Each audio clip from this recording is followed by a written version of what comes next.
Electric flux के application में आज पढ़ेंगे electric flux through lateral surface of a cylinder due two point charge.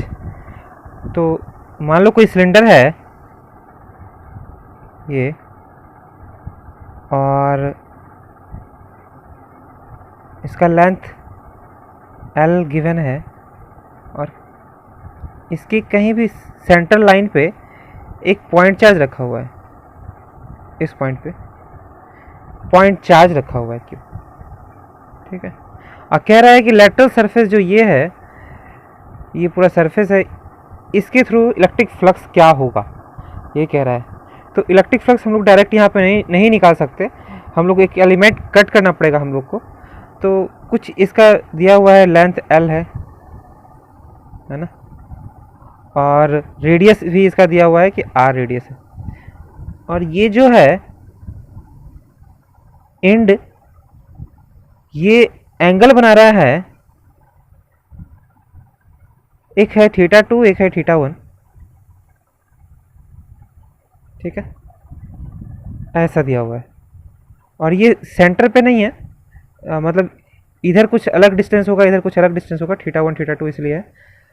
तो डायरेक्ट नहीं निकाल सकते, इसलिए एक एलिमेंट कट करते हैं हम लोग, और जो एलिमेंट कट करेंगे वो x डिस्टेंस पे कट करेंगे। इस पॉइंट चार्ज से x डिस्टेंस पे एलिमेंट कट करेंगे ना, जिसका थिकनेस है dx, थिकनेस है dx, रेडियस तो उतना ही होगा जितना रेडियस है।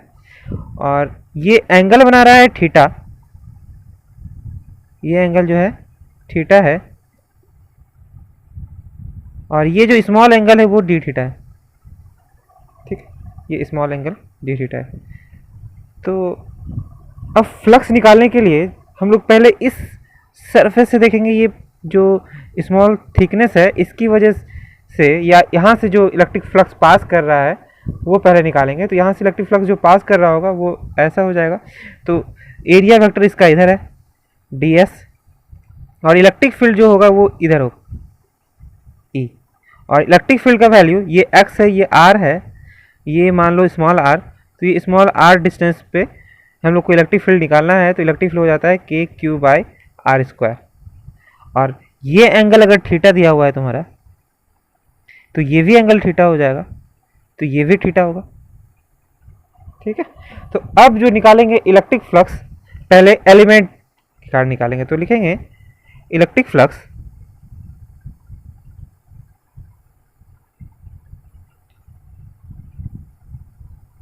थ्रू द एलिमेंट या एलिमेंटल रिंग, ये हो जाएगा फाई, डी फाई कह लो एलिमेंट की वजह से, इसलिए D phi equal to E dot D S. और ई डी एस, और दोनों के बीच का जो एंगल है वो थीटा है, तो कॉस थीटा हो जाएगा, ई एस कॉस थीटा। यहाँ से ई का वैल्यू रखेंगे तो k/r²। और एरिया जो है वो इसका पेरीमीटर हो जाएगा इनटू थिकनेस, मतलब 2πr dx, जो सिलेंडर जैसा होता है 2πrl, l यहाँ पे थिकनेस हो जाएगा, लेंथ इसका dx है इसलिए, इनटू cos थीटा। अब k का वैल्यू पुट कर दो, और यहाँ से r का वैल्यू और थीटा के टर्म में रखेंगे, क्योंकि cos थीटा यहाँ पे वेरिएबल को भी थीटा में कन्वर्ट कर लेते हैं। तो ये मान लो कि देखो, यहाँ से इसी फिगर से हम लोग कह सकते हैं sec theta equal to hypotenuse upon base. ये एंगल थीटा है, तो ये हाइपोटेनियस हो गया, ये बेस हो गया। तो r by capital R, this implies r equal to capital R sec theta. और यहाँ से ये भी कह सकते हैं कि टेन थीटा इक्वल टू, ये थीटा एंगल है तो tan theta equal to x/r। तो tan theta is equal to x/r, this implies x equal to r tan theta. और डिफ्रेंशिएट बोथ साइड, तो dx is equal to r, tan theta का differentiation होता है सेक square theta, और d theta हो जाएगा। अब ये सारा वैल्यू यहाँ पे पुट कर देंगे, तो d phi is equal to D phi equal to K Q by R small R, ये है उसका स्क्वायर, मतलब आर का square sec square theta into 2 pi R, ये कैपिटल आर होगा, सॉरी स्मॉल आर नहीं होगा क्योंकि ये रेडियस जो है कैपिटल आर है ना, वही सर्कमफेरेंस होगा। तो 2 pi r into d x का वैल्यू ये रख देंगे r sec square theta d theta into यहाँ पे कॉस थीटा था वो भी लिख देंगे। अब आर से आर कैंसिल और सेक स्क्वायर से सेक स्क्वायर भी कैंसिल और के का वैल्यू पुट कर दो, तो क्यू बाय के का वैल्यू पुट करेंगे तो 1/4 पाई एप्सिलॉन नॉट और into 2 pi cos theta d theta. तो ये हो गया तुम्हारा एलिमेंट की वजह से जो फ्लक्स होगा, यहाँ पाई और 2 से कैंसिल हो जाएगा 4, तो यहाँ से जो तुम्हारा फ्लक्स हो जाएगा एलिमेंट की वजह से वो हो गया q by 2 epsilon naught cos theta d theta, है ना। अब ये पूरी सरफेस, जो इतना पूरा सरफेस है उसकी वजह से लेटरल सरफेस जो है वहां से कितना इलेक्ट्रिक फ्लक्स पास कर रहा है, total electric flux through the lateral surface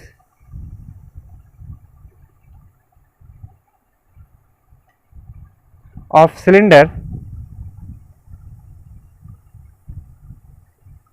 ये हो जाएगा phi equal to integration of d phi, और डी फाई का वैल्यू जो है वो पुट कर दो तो क्यू बाई 2 एप्सिलॉन नॉट बाहर आ जाएगा, integration of cos theta d theta, ये ना कॉस थीटा डी थीटा ये वैल्यू, और लिमिट जो होगा वो लिमिट रखना पड़ेगा। तो देखो लिमिट जो है यहाँ पे थीटा का वैल्यू, ये थीटा है तो थीटा का वैल्यू ये पूरा यहाँ तक लेंगे तो क्या हो जाएगा, ये यहाँ तक ये वाला जाएंगे, ये हो गया थीटा 1 और इधर होगा तो थीटा 2, जो ये लिमिट है यहाँ से यहाँ तक कहीं भी कट कर सकते हैं।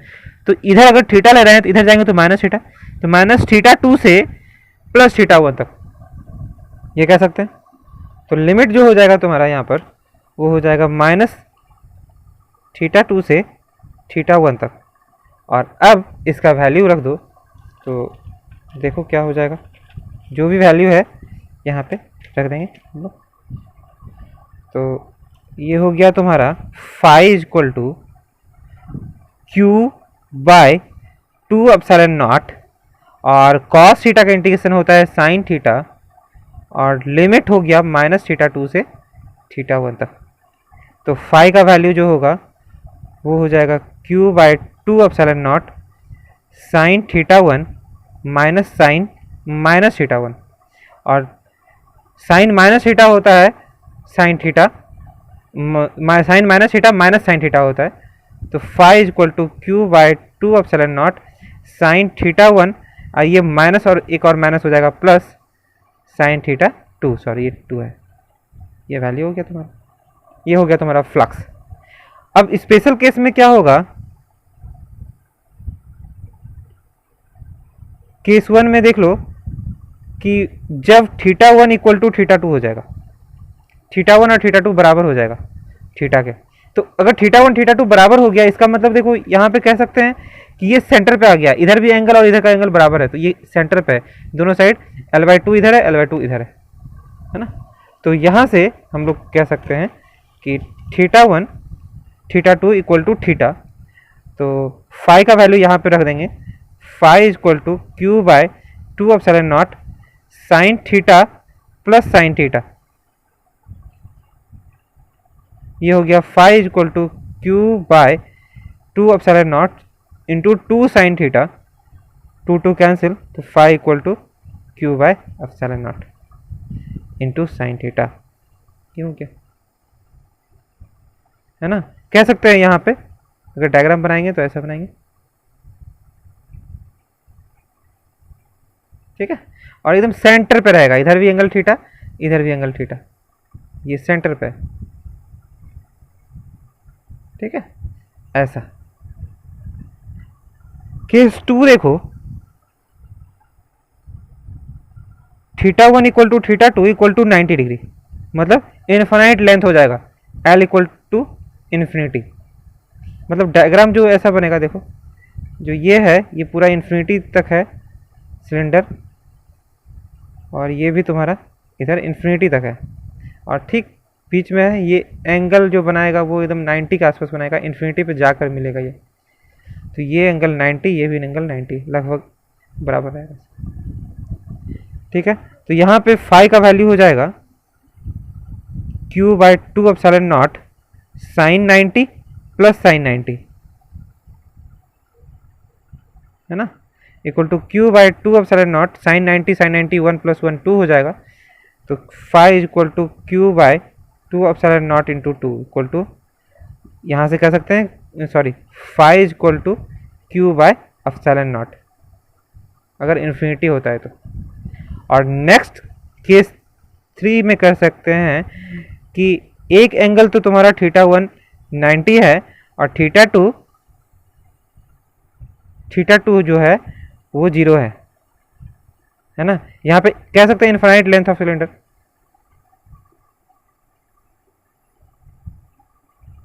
Cylinder,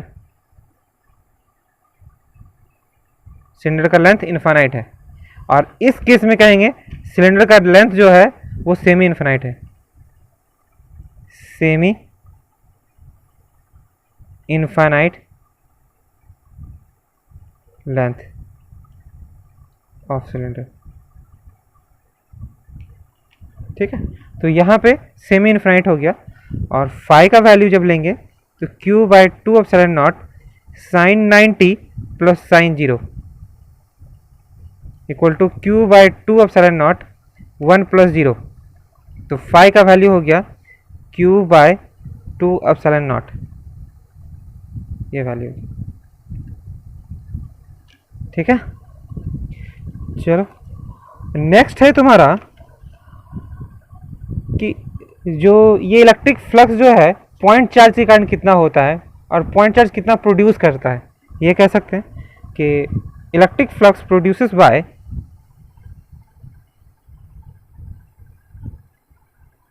electric flux produce by point charge, है ना। तो पॉइंट चार्ज कितना इलेक्ट्रिक फ्लक्स प्रोड्यूस करता है, तो इलेक्ट्रिक फ्लक्स, तो मान लो कि कोई पॉइंट चार्ज है, ये है ना, यहाँ पे पॉइंट चार्ज है, और कह रहा है कि मान लो कि कोई सरफेस एरिया है यहाँ पे, इस सरफेस पे कितना प्रोड्यूस कर रहा है r डिस्टेंस पे, ये तुम्हारा r रेडियस हो गया, ये स्फेरिकल सरफेस है, और स्फेरिकल सरफेस में कितना इलेक्ट्रिक फ्लक्स प्रोड्यूस कर रहा है पॉइंट चार्ज। तो इलेक्ट्रिक फील्ड जो होगा, देखो ऐसा कुछ है कि लगभग ये 3D में स्फेयर टाइप का है ऐसा, तो हम लोग निकालेंगे, तो रेडियस r है, तो पहले एक एलिमेंट कट कर लेते हैं, तो यहाँ से जो इलेक्ट्रिक फील्ड निकलेगा वो इधर ही निकलेगा, और सरफेस जो ds है वो भी इधर ही रहेगा, हर जगह सरफेस, यहाँ पे इधर रहेगा सरफेस परपेंडिकुलर, इसी से निकलेगा। तो जिधर डायरेक्शन होगा इलेक्ट्रिक फील्ड का उधर ही सरफेस का भी डायरेक्शन, इधर इलेक्ट्रिक फील्ड इधर ही सरफेस, है ना। तो दोनों के बीच का एंगल 0 है, तो फ्लक्स जो होगा, इलेक्ट्रिक फ्लक्स थ्रू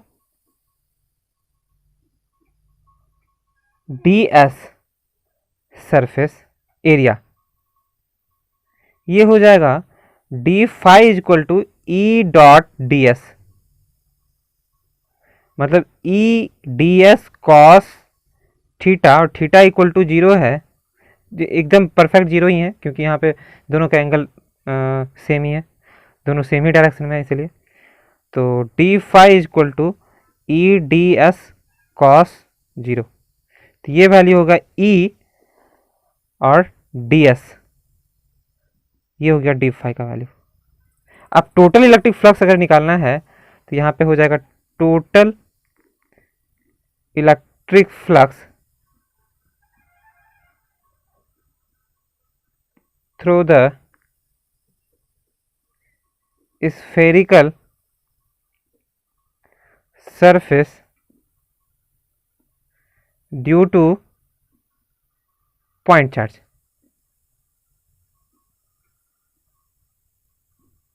ठीक है, पॉइंट चार्ज के कारण कितना होगा, तो यहां से फाई टी मतलब टोटल फ्लक्स, ये हो जाएगा इंटीग्रेशन ऑफ डी फाई, और phi t is equal to integration of d phi मतलब ई टी एस।